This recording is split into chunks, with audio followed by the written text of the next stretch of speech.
Nesta semana tivemos a divulgação de duas pesquisas sobre as eleições em Pernambuco. Primeiramente tivemos o IBOPE, que divulgou a pesquisa sobre a sucessão estadual, onde para o governo de Pernambuco temos Armando Monteiro com 43% das intenções de voto e Paulo Câmara com 11% das intenções de voto, uma diferença aí de 32 pontos percentuais entre o senador e o ex-secretário da Fazenda. Na disputa pelo Senado, tivemos aí a candidatura do ex-prefeito do Recife e hoje deputado federal João Paulo, com 37% das intenções de voto, contra o ex-ministro Fernando Bezerra Coelho, que possui apenas 16% das intenções de voto. Já o Instituto Maurício Nassau, ele divulgou uma pesquisa para o governo de Pernambuco e para o Senado, onde tem números um pouco parecidos, onde Armando Monteiro aparece com 37% das intenções de voto e Paulo Câmara 10%, uma vantagem de 27 pontos percentuais de Armando para Paulo Câmara. Já na disputa pelo Senado, tivemos João Paulo com 30% das intenções de voto e Fernando Bezerra Coelho com 13% das intenções de voto, uma vantagem aí de 17 pontos percentuais. Na pesquisa do IBOPE, a diferença entre João Paulo e Fernando Bezerra Coelho foi de 21 pontos percentuais. Aí mostra uma certa discrepância entre os dois institutos e ao mesmo tempo uma aproximação. É o que a gente entende aí de margem de erro entre um e outro para poder fazer uma análise natural. E o que é que acontece? A gente está vendo aí que a candidatura de Armando Monteiro, bem como a de João Paulo, elas possuem uma certa lembrança do eleitor, já que Armando Monteiro é hoje senador da República, disputou a última eleição para o Senado em 2010 com uma votação expressiva, e João Paulo, que é deputado federal, mas já foi prefeito do Recife, saiu com uma expressiva avaliação, e depois de ter conseguido aí fazer o sucessor em 2008 e foi deputado federal com uma votação muito grande, com quase 300 mil votos na eleição de 2010.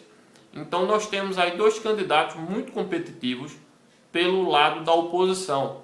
Pelo lado do governo, ou seja, a Frente Popular, nós temos dois candidatos que há muito tempo não disputam eleição ou que nunca disputou.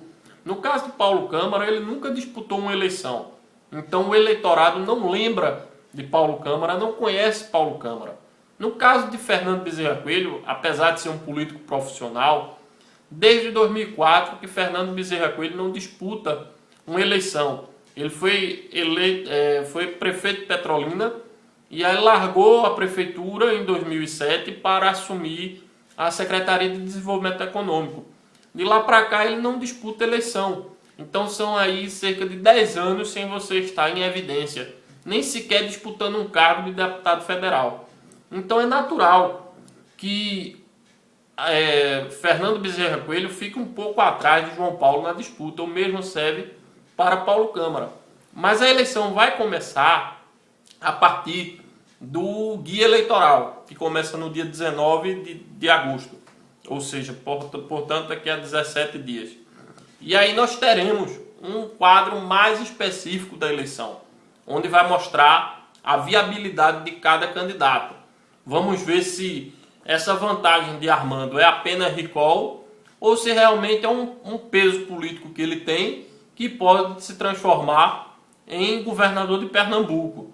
O mesmo serve para João Paulo, que tem aí essa lembrança do eleitor, o eleitor da região metropolitana, que conhece bem João Paulo, que tem uma admiração pelo ex-prefeito do Recife, contra Paulo Câmara, que é um desconhecido. Muita gente hoje ainda pensa que Armando é o candidato de Eduardo, pensa que João Paulo é o candidato de Eduardo.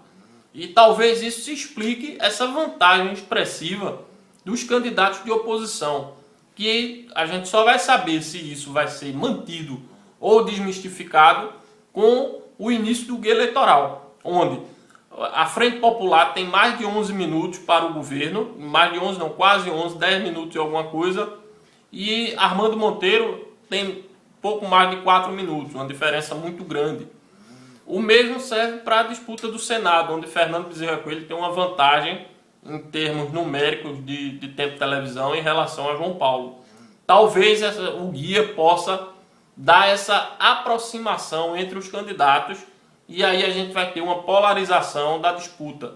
É natural que isso aconteça porque a Frente Popular possui mais tempo de televisão, mais candidatos a deputado federal e deputado estadual, tem todo um aparato que a gente vem vendo aí de campanha na rua, então é natural que isso em algum momento atinja o eleitor. Não necessariamente que possa ganhar a eleição, mas naturalmente a Frente Popular vai conseguir crescer no decorrer da eleição e aí a gente vai ter uma eleição disputadíssima tanto para o governo de Pernambuco quanto para o Senado, podendo até cogitar a hipótese de uma chapa eleger o governador e a outra o senador, não necessariamente que uma chapa puxe os dois cargos.